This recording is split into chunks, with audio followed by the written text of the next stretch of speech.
Good morning, good evening, good afternoon, or whenever or wherever you're watching this program. This is the Lawrence County Oral History Project.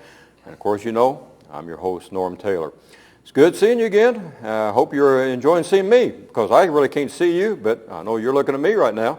And it's good being here. In fact, it's good being anywhere. And you know why I say good morning, good evening, or afternoon is because I don't know what time it is. Well, that could be. I know what time it is, but you know, you could be watching at midnight or 2 in the morning. Or, in fact, I've had people say, to me, well, I couldn't sleep last night, and I got up and I was just watching TV, and I saw you, and it put me right back to sleep. So for you people that say that, yes, I appreciate that very much, that I helped you get back to sleep in your hours in which you couldn't. But anyway, I know that this program is going to be aired several different times, and it's good to be, I'm going to look the same whether it's an afternoon, evening, or morning, or it doesn't really matter, does it, guys? No. If it seems like I am nervous and terrified, it's because I truly am. Because not only as a producer, Mary Maria Edwards, she's, of course, doing this show, but my wife is on the camera. Now, you can't see her, I know out there you've been wondering, I wonder what she looks like. Who would be fortunate enough to be married to me? Well, you can't see her, but she's behind the camera right now, so my wife is helping out. And if I seem nervous, because you would be nervous too if you had John Dillinger and baby face Nelson that was sitting right across the tables from you. In fact, you guys can't see this, but they have a gun underneath the table that's wanted me to fly right. Is that right? Correct.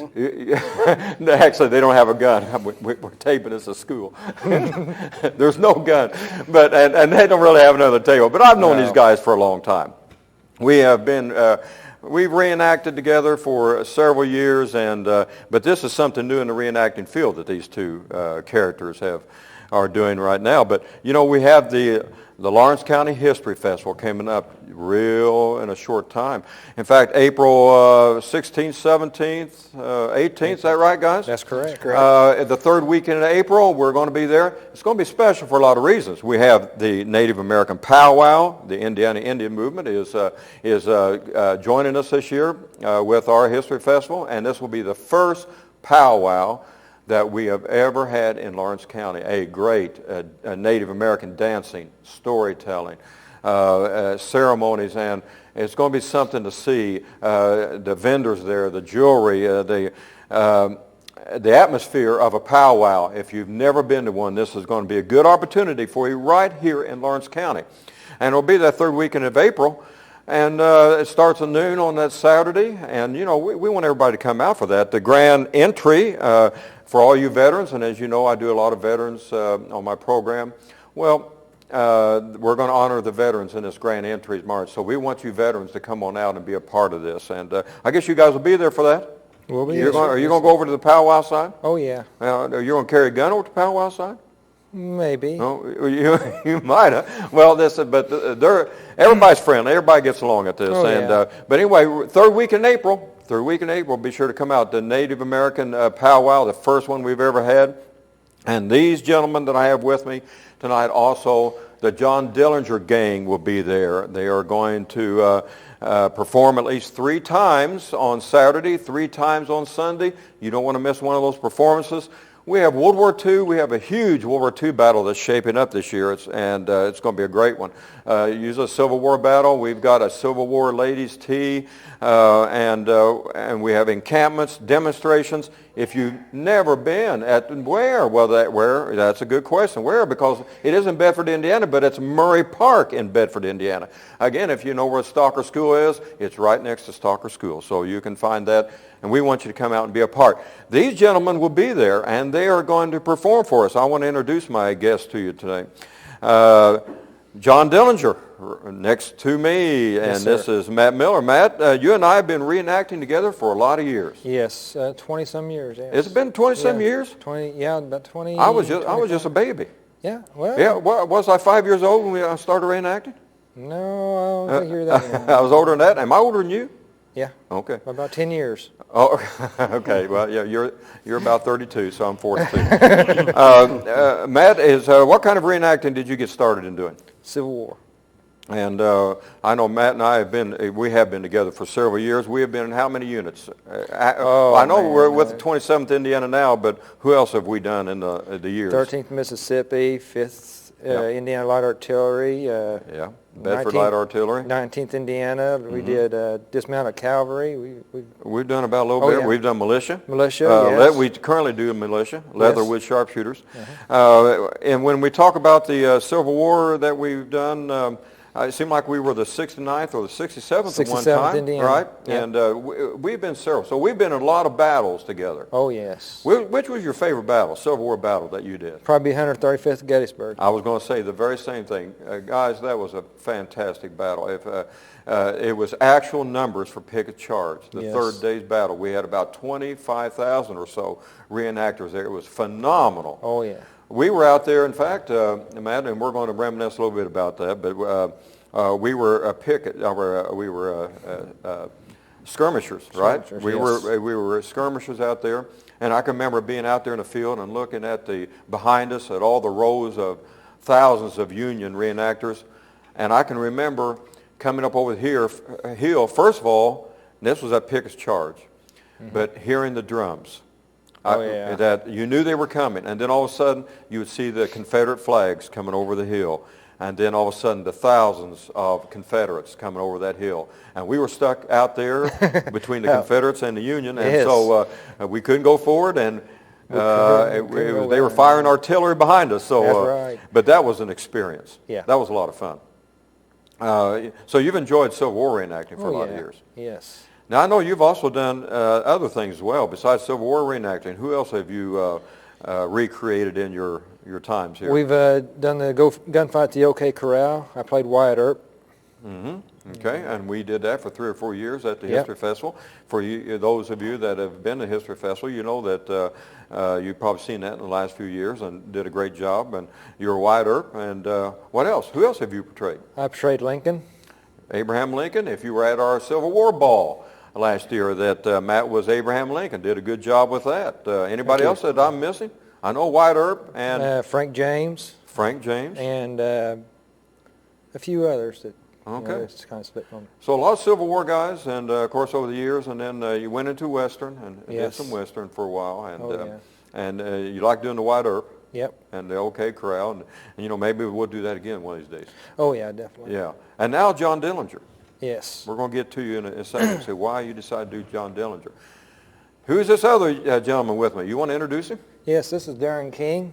And who are you portraying there? I'm portraying Babyface Nelson. Babyface. However, Nelson. he always preferred to be called George Nelson. I was going to say that he kind of got testy if you called him Babyface, didn't he? A little bit, yes. So I should call you George? I don't want to get you mad at me. preferable, yes. Okay.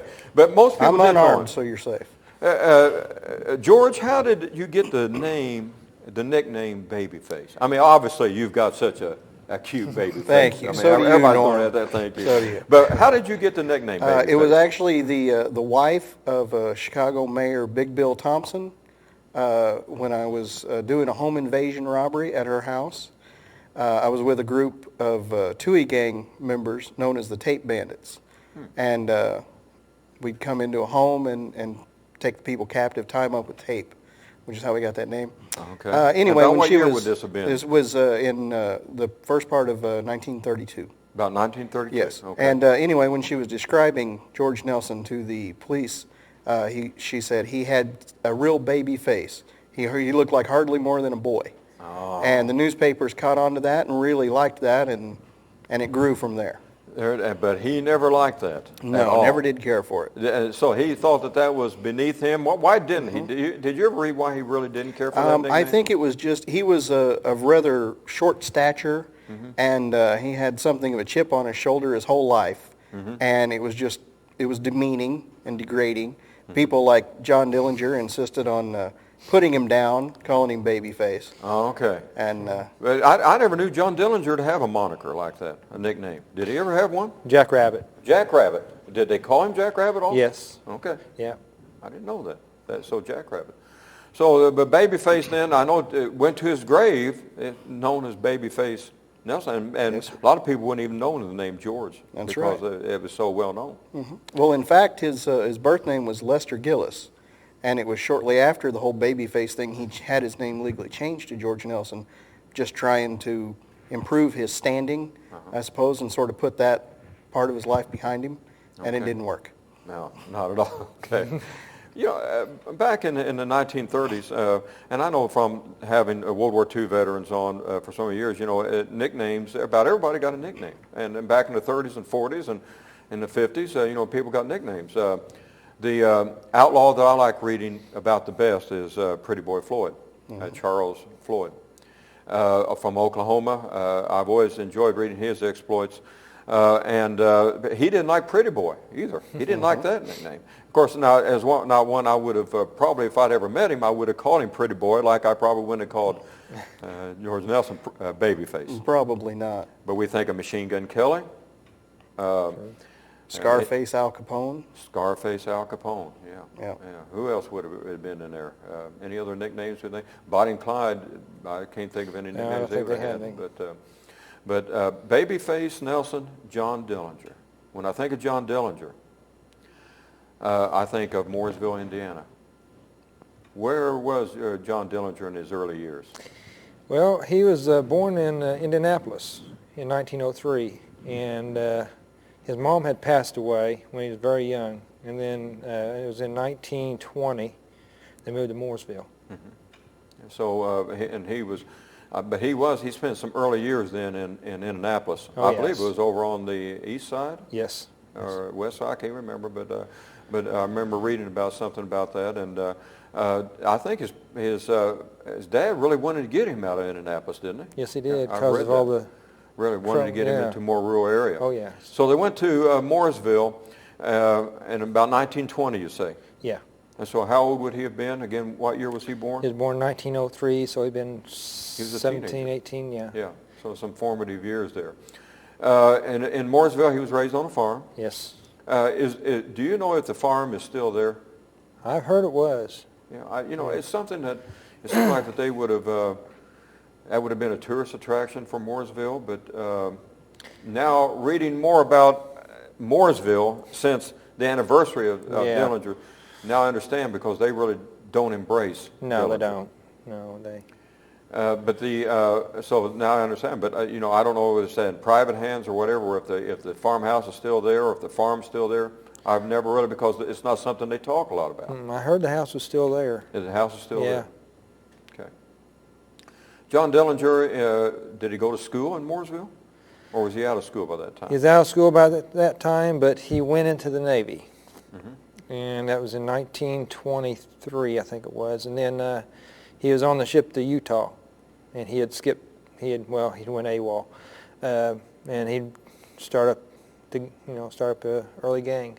So John Dillinger, did he leave a pretty normal teenage life, or was he getting into some trouble in his early years? He was getting into some problems. Just kind of Yeah. small, petty type of stuff? What kind Yeah. of stuff was he doing when he was a teenager? Yeah, it's just little things here and there. Stealing? Did he get Stealing, involved well, stealing? what got him put in prison to start with was he had stolen, he'd robbed a grocery store gas station, and he robbed like $50, and he got sent to prison for about 10 years. Okay, and this was, again, about in the 1920s? Yeah, it was in So 23. he was in there for 10 years. Yeah. So he would have been released in about when? I think it was 1933, somewhere 32, 33, somewhere like that. Okay, because the story of you guys with Babyface Nelson and John Dillinger, Pretty Boy Floyd, Machine Gun Kelly, Bonnie and Clyde, the Mall Barker gang, this is all around in that years of 1932 through 1934, pretty much right in those years. Essentially, yes. Those years were the years of the Great Depression. So by the time when Dillinger got out, the nation was in its worst economic crisis of all time. Yes, it was. So things were changing mightily for our country back then when Dillinger came out. Dillinger came out of prison. Did he go back to Mooresville then? No, I don't think he went back to Mooresville. Okay. But did he come back to Indiana? Yeah, He stayed in Indiana. yeah, for a little while.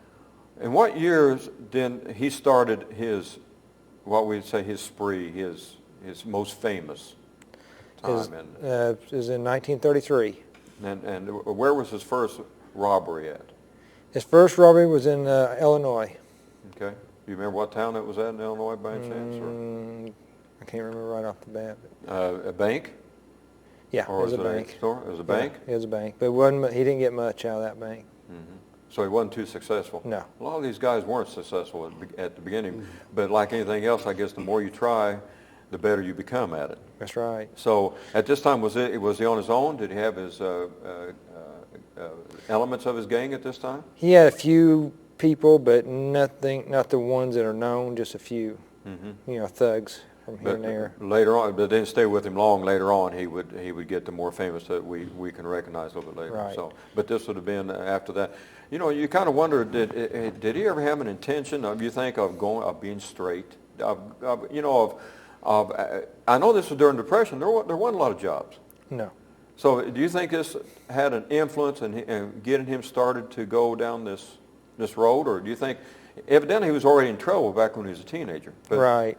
the time of it? He did not look forward into the future. He just lived the day as it was. Oh, so he was very impulsive. Yeah. Yeah, it's just, he didn't look forward to the next day or the next year or next month or anything like that. It's just... Yeah, just he reacted. Yeah, basically. Babyface Nelson, was he like that? George. Yes, very. Well, he... I'm allowed 2 or 3 mistakes. Yes. Okay, I'm it's sorry, okay. Babyface. I'm sorry, George. Okay, go ahead. Again, I'm unarmed yourself.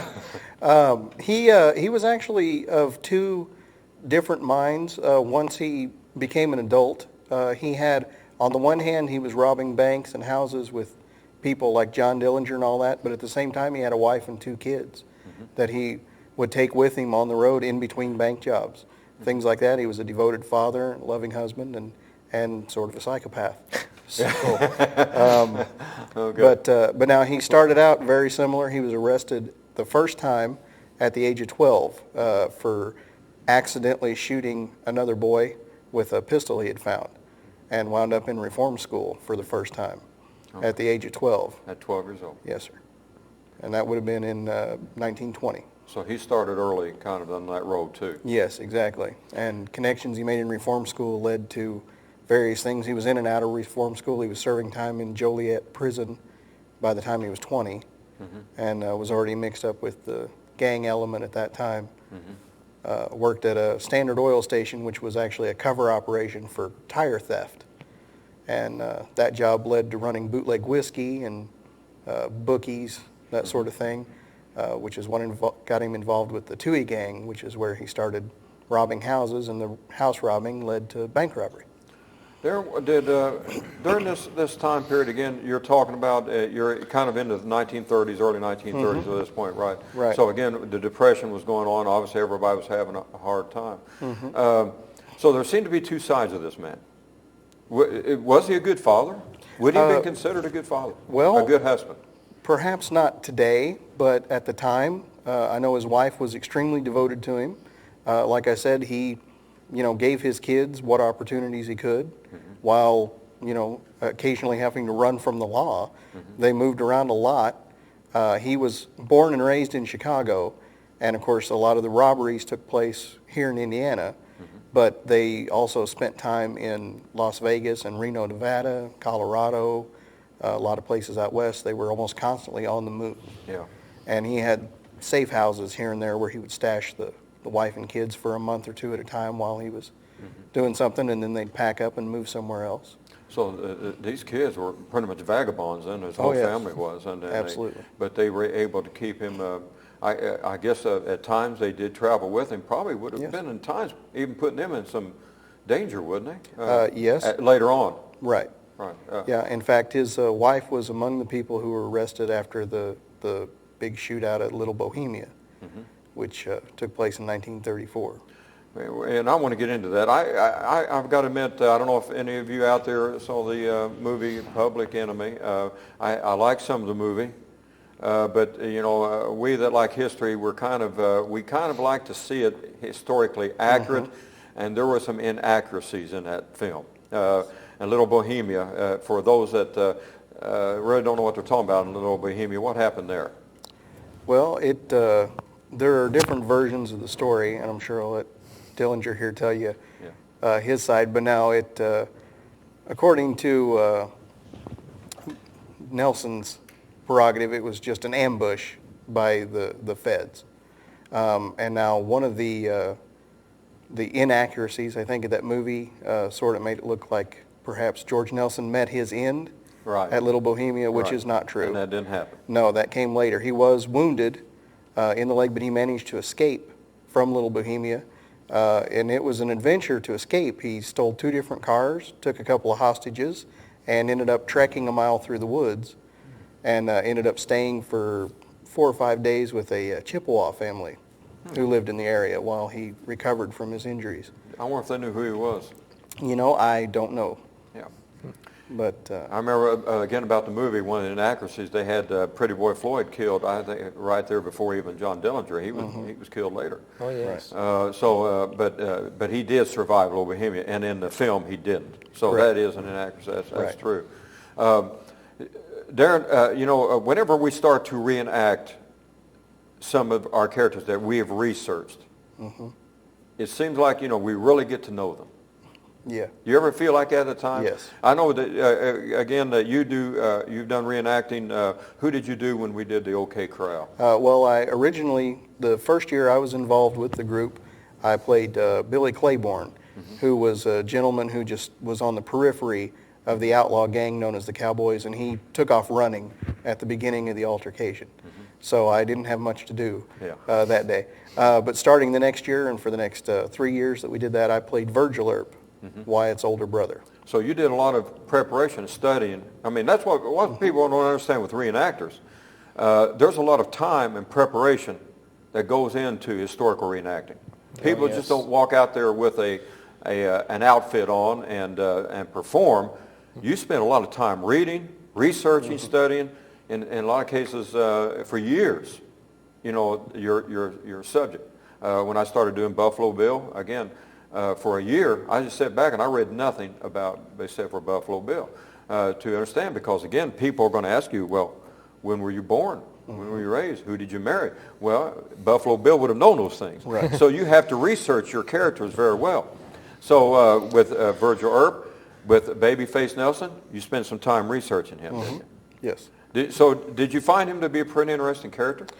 Yes, he is rather interesting. I like like I said, the sort of two sides to his nature, because you think of a gangster as just, especially George Nelson. He was really considered trigger happy, and interesting little fact, he still to this day holds the record for most FBI agents killed by a single person, which is not exactly something to be proud of. But yes, since 1934, that record still stands. So that's him on the one hand, and then, like I said, on the other hand, he took care of his mother, and helped pay her bills and everything in her old age, and wife, 2 children that he apparently just doted on, as much as one can while you're running from the law. So I found that aspect of it very interesting. And never mind, he was taken off through the woods and so forth. He probably had to run through woods quite often. Probably, yes. And I thought the other day, what path that crazy people take through the woods? What's that? The psychopath. That's a free one. All right. Okay. So Babyface Nelson, John Dillinger, when did Babyface Nelson join up with you? Is not till 1934. Probably early 1934. And so now, I know the man that you're portraying, he's going to reach his end sometime here. Yes, he is. So really, then John Dillinger didn't work very long with Babyface Nelson, right? Oh, no. It couldn't have. No. It was just a short period of time. How did the two find each other? I mean, by this time, John Dillinger was public enemy number 1? Yes. How did he find, or how did Babyface Nelson find John Dillinger, or vice Well, versa? what it was some of Dillinger's men were still in prison. So Dillinger needs some guys. And so Babyface Nelson was brought up, in which it wasn't his first choice, but he went along with it. What would he have been looking for? Somebody that could, that's robbed banks before, and that Could handle a gun. that could handle a gun that he could trust, Yeah. and that But wouldn't that's fly the- off the handle and shoot a bunch of civilians. Yeah. And that's the problem. That's why George Nelson wasn't his first choice, because he wanted somebody he could trust. What I've read about George Nelson, Babyface, is that he wasn't too stable at times. Apparently Now, not. obviously, he was probably, if we're robbing banks, and he was going to be probably pretty fearless in that, and I guess he was halfway dependable, but he wasn't too stable. No, but it was sort of a friend of a friend sort of thing. Yeah. They sent out feelers needing new gang members, and and he's who was available, I guess, is what it amounts to. Why was it to the advantage of Dillinger to have a gang? Why couldn't he have just gone on his own to do this? Because the way the gang was set up is you needed a guy to watch the floor, a guy to watch the door, a driver, and 2 guys to take out the teller, take the money from the tellers. Oh, So you would have had to have several to be watching yes. a getaway car and the whole bit. Otherwise, the door wouldn't be watched, the car would be unmanned, and there's always that chance the alarm could be set, and Right. So you needed to have several. How many Oh, typically would you need to have for a bank robbery? usually about 4 or 5. Okay. When I was in Missouri a few years ago, in Liberty, Missouri, the first place where Frank James and Jesse James evidently was out, didn't come into the bank, but Frank James was involved with the Liberty holdup, and it still had the place where he leaped over the counter, and it still had that counter there, in that. And so that was happening back then. And Dillinger was kind of known for something like that, or was that Hollywood? No, Dillinger did jump over a 3-foot rail in the Okay. bank. And he did this on a frequent basis? Or? Yes, frequently, Okay. yeah. Gentlemen, what kind of weaponry would the Dillinger gang have had? Well, one would be the preferably Tommy gun. And how would they get a hold of a Tommy gun? And that would have been a fairly new weapon? I don't honestly know the exact year that it was a Thompson submachine gun, is Right. the preferred. I don't know the exact year they started production on that, you but have it any would have idea? been somewhat recent at that time. Yeah, 1921. 1921. It would have been. They would have been better armed than the police force would have been. In many instances, yes. Yeah. And most of them preferred to carry a Colt 1911 semi-auto pistol. What I've read is that they actually robbed a police station. Is that correct? Yes, they did. I mean, they got their guns. They robbed a police station. Robbed, Wasn't this in Indiana? robbed the vault where the weapons were in. Where was that at? I know it was in the northern part of the state. but I Yeah, don't remember. it was way up north. I think it Yeah. was around Crown Point or something. And actually went into a police station and got their guns. Yes. So this guy had some guts. Oh, yeah. Dillinger is for better or for worse, he's known as an Indiana legend. Yes, he is. But it was really a short period of time that really he was public enemy number one. Yes. Right. Yeah. Would he have, what really made him famous? Well, what really made him, he was quick at, robbing the banks, and he got away from the feds. And the people were for Dillinger because, he was for the people, and he was against the government and stuff, so that's why he would rob the banks. I know that this was a popular thinking at the time, like with Bonnie and Clyde, Pretty Boy Floyd. There was a lot of headlines, that these people were glad to see the banks. Yes. And back then, from what I've read, is that the banks didn't have, if you robbed a bank and they lost the money, they just were out the money. you didn't have the, the Federal Protection Act of replacing the money. They robbed the bank. They actually could shut the bank down after a bank robbery. Is that correct? And so, but people were upset because they were losing their homes, their farms to the banks. So a lot of people, the banks were not popular with people, right? So actually there were people that were glad to see them robbed. Right. So, but I'm wondering though about the Robin Hood you kind of alluded to though. Was Dillinger really, was he self-serving or was he really for people? He really was for people. Did he give some of his money away? Yes, there was instances where he bought cars for people, gave them cash, to help them out. But I'm going to play devil's advocate here, though. But I think, okay, if I needed friends, if I needed people to keep quiet, and I needed in certain places, then I think I would be giving to them.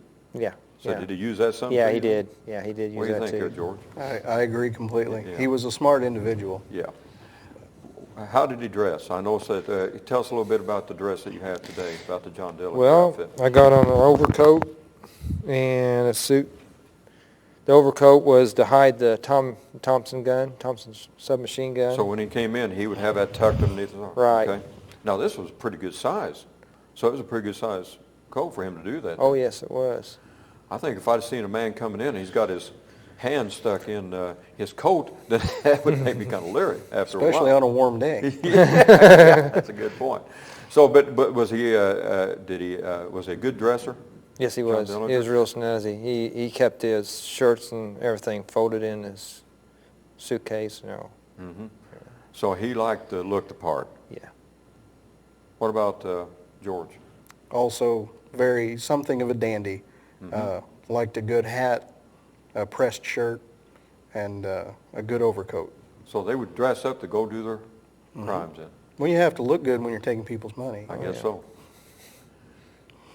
With the Dillinger gang, and I know with the Dillinger gang, they're talking about several different people, so not necessarily with just with George Nelson.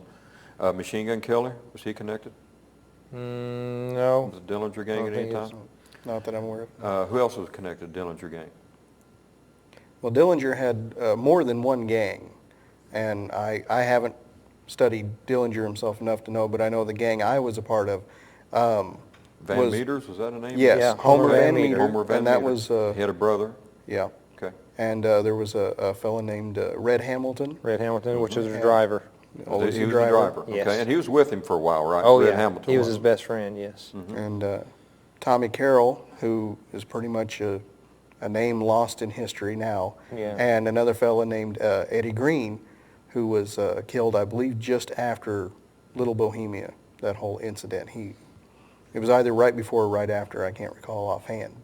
Okay. But people kind of came and went, and as he mentioned, people would get stuck in prison. Oh, yeah. And so somebody would be called to take their place. In fact, I think that's what sort of cemented George Nelson's entry into the gang, is he was part of the team that helped set up Dillinger's famous wooden gun escape from Crown Point jail. Can you talk a little bit about that, John? What happened with that?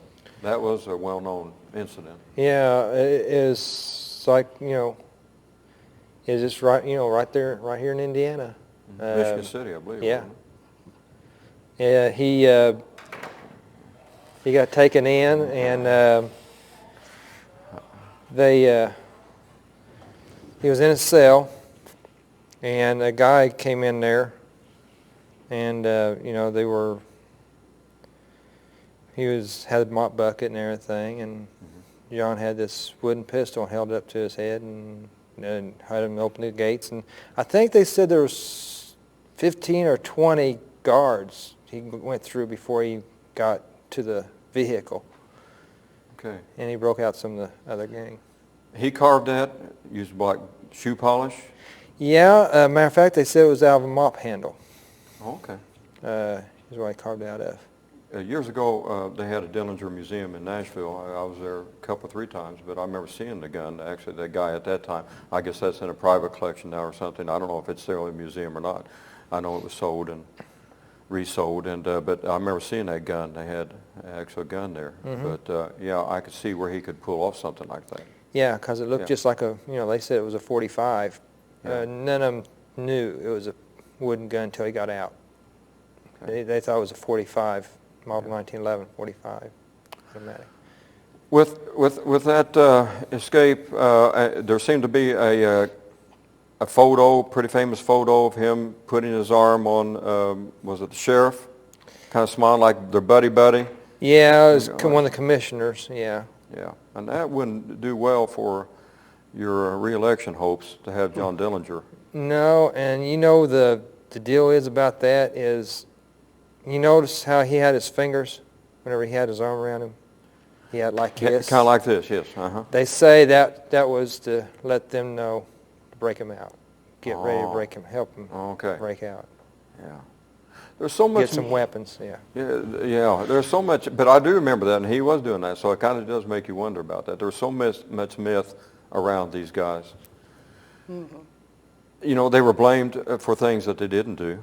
I mean, yes. they did plenty. I don't get it wrong. They weren't, but were blamed for holdups they couldn't possibly have done. I mean, they were on one estate. They were getting blamed for, isn't that right, at different places. So, I mean, they couldn't have actually pulled off as many as they did.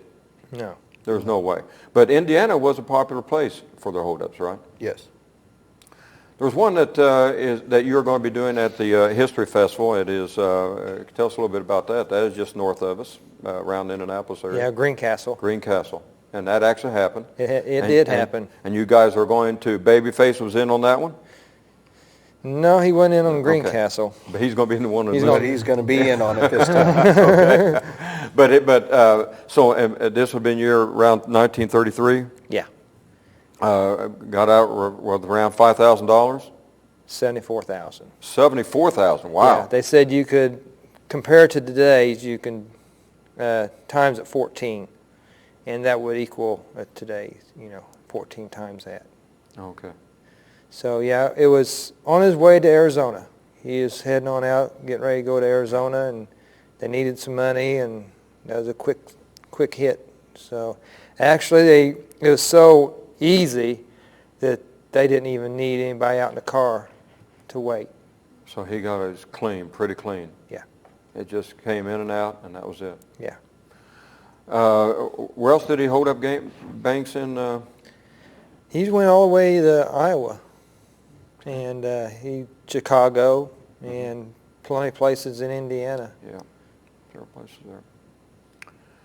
With Babyface, then he didn't hold up anything with Dillinger in Indiana. How many jobs did he do with Dillinger? There wasn't a whole lot as far as jobs go. I know there was at least one bank, and the name escapes me at the moment. Mm-hmm. But like I said, he joined up with Dillinger, helped Dillinger escape from Crown Point in April of 34, and of course Dillinger was killed in July of 34. Yeah. So they were actually together for just a very short span of time. Yeah. And Nelson became public enemy number one after Dillinger's ill-fated trip to the theater. Which just occurred to me, he played Abraham Lincoln, who didn't have a good night at the theater either. Yeah, he seems to be obsessed with this. You should stay away from the theater. Yeah. You think so?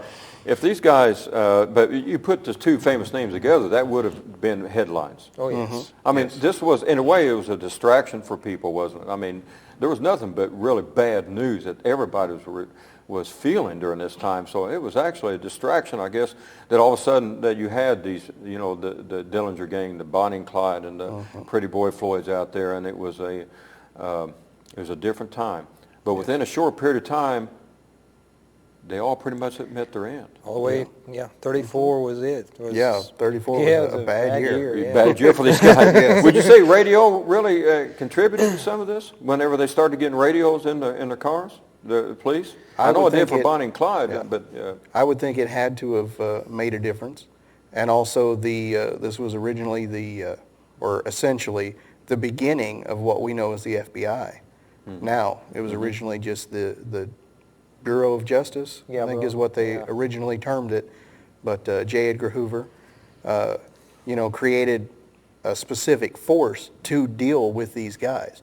Whereas your local police in town or the state police, they have you've got your mundane robberies, muggings, unfortunately your murders, all this stuff going on.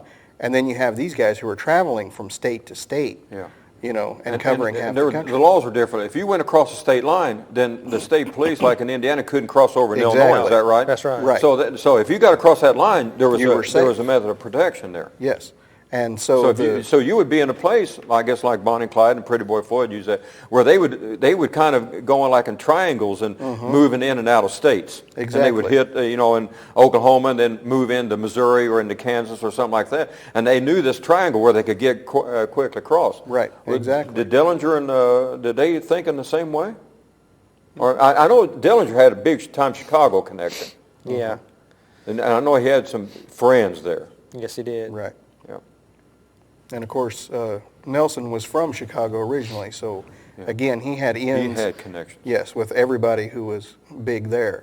And then when he was making his first foray out west, he hooked up with the big names out in, like I said, Las Vegas, and pulled a bank job or two out there. So he had several strings he could tug on to get help when he needed. Right.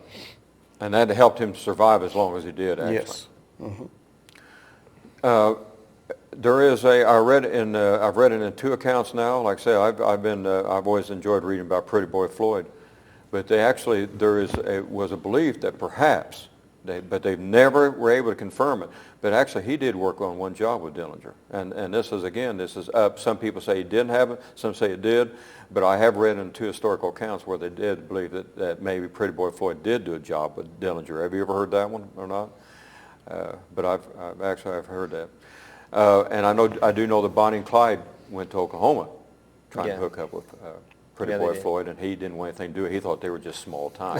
Dillinger thought Bonnie and Clyde was small time. Is that right? Yeah. I don't know what he thought about Pretty Boy Floyd, but he thought, I know Bonnie and Clyde was just small potatoes. Yeah, they were just out partying, basically. Yeah, they were hitting the gas stations and all that, and he wasn't too interested in that. So he had an ego. Dillinger would have had an ego. And I guess Babyface the same way. Darren, George, Nelson.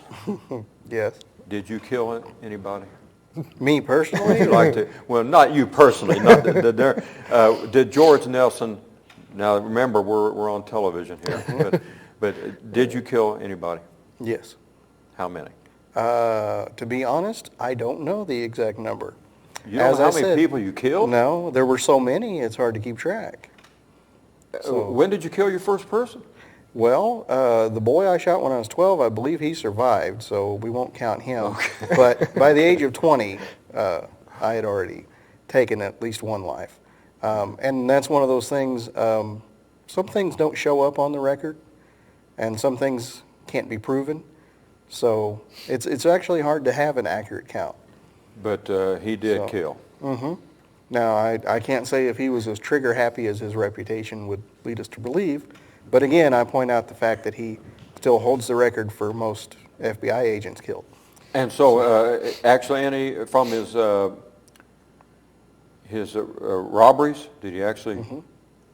Yes, there were in a couple of the bank holdups. There were some civilians that were killed by stray fire, and several police officers were fired at.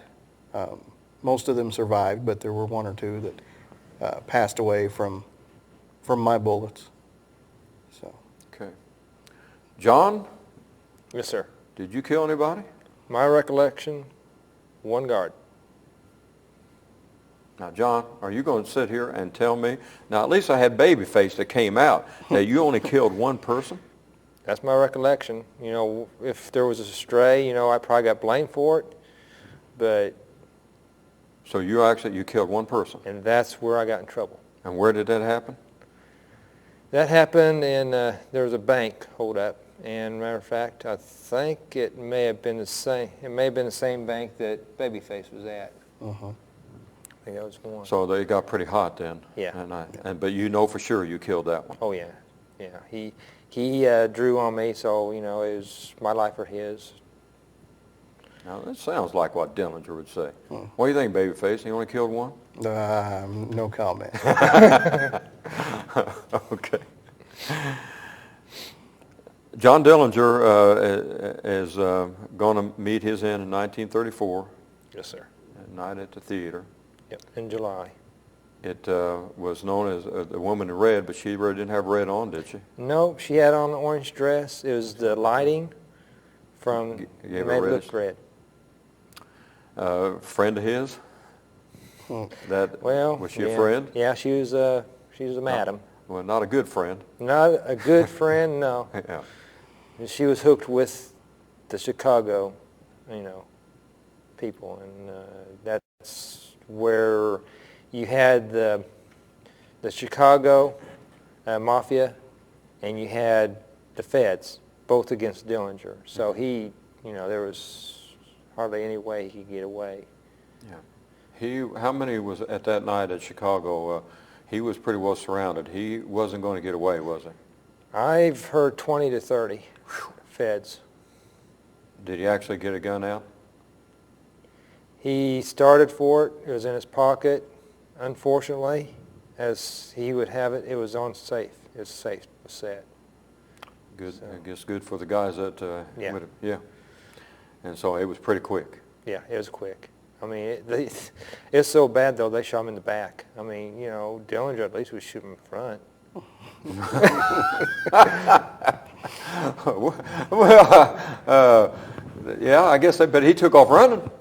Yeah, Was he going down an alley? it's heading towards the alley. Yeah, but he didn't make it to the alley. No, he got within a couple steps to the alley, and that was it. And there was always going to be a belief that he said something before then. Did he actually say anything? He did, but nobody really knows. The movie he said, "Bye-bye, Blackbird." But it's maybe Hollywood, but Yeah. I know it's been controversial on that part of it. His funeral was in Mooresville. Yes. Thousands came to Yeah. that funeral there. And I've been to the Dillinger grave, small marker so that people put pennies on it. Crown Hill Cemetery, I've been there to his grave. But I understand that it is the most visited grave at Crown Hill. Now, considering that James Whitcomb Riley is there, Yeah. and some very famous Indiana people, but they say Dillinger's grave is the most visited in Crown Hill Cemetery.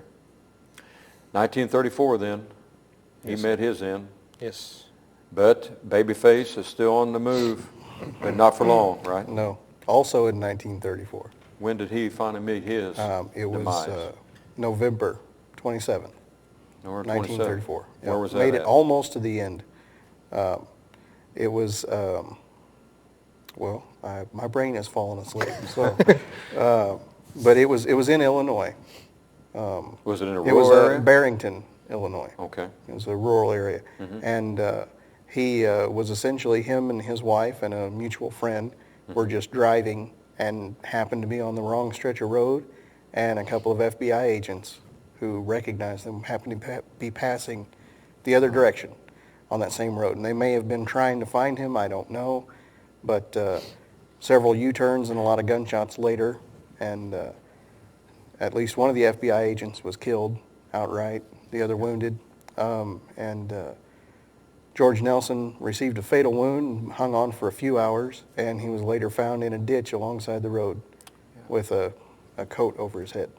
So his wife or whoever was in there actually put him out of the car, I guess. Yeah, and then he in an died. attempt to escape, or he may have died in the car, and they placed him, and she said she covered him up because he always hated to be cold, which is why he had a coat over him. Yeah. And they left him outside of a Catholic church Okay. in the ditch. So How old was he? he was born in 1908. So he was 20. He didn't make it to 30. No, didn't make it to 30. How old was Dillinger? About 30. About 30. These guys didn't live long. No, they didn't. And that pretty much is, pretty much. Guys, at the History Festival, you guys will be performing 3 times on Saturday and Sunday. On a Saturday, you're going to be doing the bank hold up in Greencastle. That's going to be one of the things. What else will you be doing? Michigan City prison break, Okay. and my demise, Dillinger's At the demise. theater. Yeah. And of course, we try to be as historically accurate as we can with this. I know that I've seen the car that you guys use for one of your getaways. It's very impressive, and it's really going to be something to see, I believe. So we begin to wrap it up, gentlemen. What do you personally think about these people? What do you think of John Dillinger? Well, it was different times. I mean, like you said, the Depression was going on, and it's just one of those things where he was a gentleman in ways, but as far to the people and to Billy Frechette, which was his girlfriend near the end, and he was wanting to live a long life after he met her, but I think he was. Yeah, I mean, he was bad. He was bad, but he did have his good. I know his dad would after he was killed, he kind of went on a tour actually and talked about his son there for a few years afterwards, and very well known. I've even seen film of that. Yes. Of his dad talking about John Dillinger. What about Babyface? Mm-hmm. What do you think about it? I think, again, he was sort of a man of his time. It was a completely different piece of Americana at the time. We had the Great Depression, the backlash from Prohibition, just so many things going on in such a short amount of time, right in between two world wars.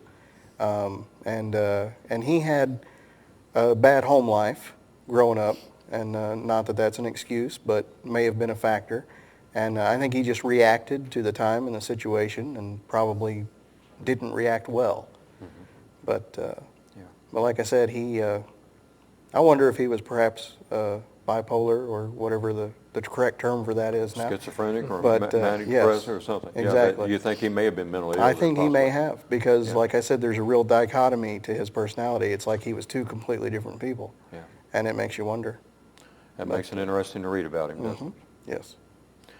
it? You guys, you think you'll continue to read about these gentlemen? Absolutely. Yeah, definitely. So it just kind of has just started your interest, and then once you get into that, then you find other characters of real interest. Yes. Yeah. You're going to have the opportunity, the third weekend of April, of coming out and seeing the Dillinger Gang at the Lawrence County History Festival. We want you to stop by. We want you to go and spend some time at the powwow. I understand there's about 12 different Native American tribes already that will be represented there. It's something to see, to meet these folks. Come over to the timeline side. Already the World War II battle, I'm already looking forward to that. I'm looking forward to these guys as they perform the John Dillinger Gang and the prison break and the hold-up and the death of John Dillinger. You know, there's a lot to see at the Lawrence County History Festival, and this is a part of it. It's people like this that bring history to life. We are dedicated to making sure that we want history preserved. This is one way of doing it. I want to thank Matt Miller, that's going to portray John Dillinger. Thank you, Norm. Darren King, Pretty Boy Floyd, Babyface Nelson, Yes. George Nelson will be there that day. People take a chance to come up and talk to these guys. Yes, feel free. We'll Yeah, answer that's any You're why right. we're there. Thanks, and it is free. We're not even going Oh, to yeah. charge you anything to be there to watch this, and let's hope that there's no rain, guys. That's Oh, hope. yes. It seems like every time we have an event, we invite the rain. Yes, we do. I've worked together with these gentlemen for quite a while, and they do an excellent job. I want to thank both of you for being out here today, and we're looking forward to the event. Yes, Oh, we definitely, are. we are. And thank you for having us. Yes, You're appreciate it. very welcome. I want to thank Maria Edwards. You guys never see her, but she's always behind the camera, and she produces this. And she's coming out here late in the evening to take of her time to be out here. I want to say thank you. And I want to say thank you to my wife, because she is also taking time to be here and is running the cameras tonight. And so that's a good thing. Folks, we want to see you at the History Festival.